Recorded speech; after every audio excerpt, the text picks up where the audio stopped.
my boots on and lace them up. Hard work, not another day's work.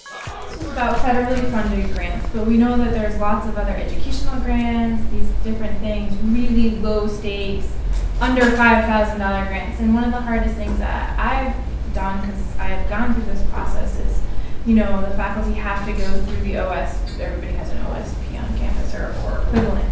And getting them to go through that process, create any kind of data management plan or anything like that for $3,000, right? Like tiny little grant, tiny amount of money, and probably very little data. How do you sort of have that conversation with faculty around sort of smaller $10,000 and under grant funding? I mean, it really, as far as our process goes, it doesn't matter what the request is. It's really the agency you're applying to and what guidelines they provide. And then from there, I mean, we're still in the very infant stages. We would apply the same process whether applying for 3,000 or 10,000. But there are some times where if there is no data being generated, you can upload something that says, you know, there's no data being generated with this particular project, and this plan, this process, this document is not relevant to the grant application. And we've done that a few times. Does that answer your question? Yeah.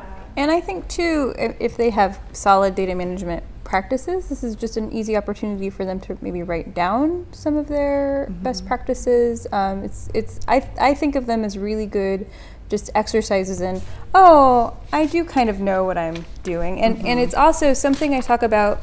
We have I do a workshop for doctoral dissertation students. They're applying to this grant, which is DDRIG, Doctoral Dissertation Research Improvement Grants. So they're in a unique situation, and I say, you know, they really, really, really have to demonstrate that they're capable of doing this work. So this is a great chance to demonstrate they can do this work. They know what they're doing. So I think for even small grants, funding is so tight. So every opportunity you have to make yourself rise above the noise, this is a really great chance to make them shine. Cara, I'm wondering, in your position, you know, we just talked with Thea about how librarians can find out about latest policies. How do you find that out? Well, I mean, at Bowdoin, we are primarily funded through NSF and NIH and NASA. So, I mean, they all have their grants policy books, handbooks, and grant preparation guides. So, you know, that's my go-to. I'm also part of a professional organization called NCURA, National Council for University Research Administrators. And I'm on a listserv for them, with them. And so there's always information that's being passed from the agencies through NCURA and then sent out to the membership. You know, NSF and NIH have their annual meetings where I go, and actually a lot of people go, and we'll get updates for policy, because policy is constantly changing, as you all know. So that's between the handbooks, the annual meetings, and then my professional group is how I get a lot of information that rises to the top. And it's interesting that this particular issue hasn't risen to the top in my field, as opposed to you know, a lot of the other changes with the OMB consolidation and things like that. Yes? Can you share anything about that FOIA request? I mean, I've never heard of institutions like colleges being asked for freedom of information. Yeah, it's happened twice in the last 3 years. The first one was the computer scientist. And what it was a grants officer at another institution, rather than call me or call the faculty member, went through NSF to make a official FOIA request. You know, typically we're pretty collegial in my field, and we'll share successful proposals. But that was the first, because it was her first submission. She was a female computer scientist doing this really unique data research. So that was the first one. And then a couple years ago, there was an agency that is based in Washington, D.C., and they help institutions that don't have grants offices.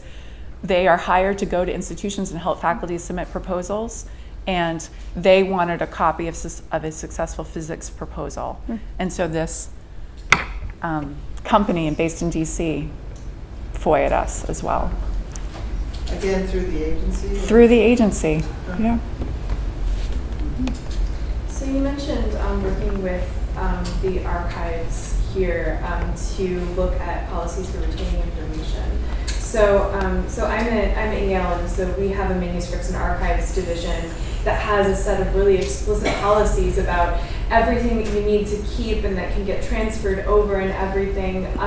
So when you're thinking about how long to keep documents, do you end up sending archival documents to the archives that are just going to be kept in perpetuity? And what are your guidelines for assessing whether the kind of documents that you're producing in your office are important for institutional record keeping in the long term?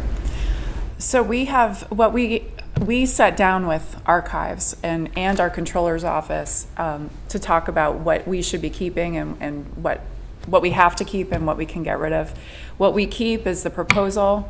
We keep, if it's been awarded, we keep the award letter. We keep the annual reports and the final reports, and we scan them, put them on a disk, and send them to archives on a thumb drive. And if it hasn't been awarded, then it's just the proposal, and then everything else is shredded. Does that? Yeah. Time for one last question.